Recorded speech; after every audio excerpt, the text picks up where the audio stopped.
बालेन शाहको प्रतिबद्धता।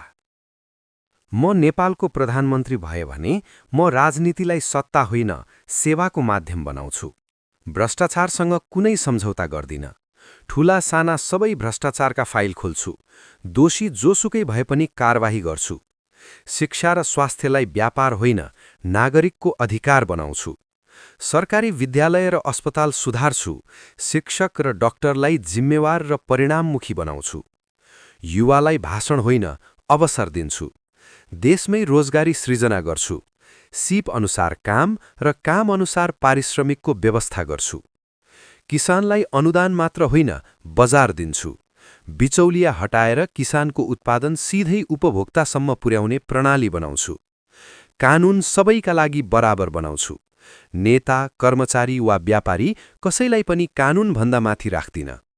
विकास काठमाडौँमा मात्र होइन सबै प्रदेश र गाउँमा पुर्याउँछु। सडक, खानेपानी, ढल र फोहोर व्यवस्थापनलाई देशव्यापी अभियान बनाउँछु। भाषण कम गर्छु, काम देखाउँछु। 5 वर्षपछि के गरेँ भनेर जनता सामु गर्वका साथ जवाफ दिन सक्ने काम गर्छु। र अन्त्यमा म प्रधानमन्त्री भएर शासक बन्दिन, जनताको सेवक भएर काम गर्नेछु।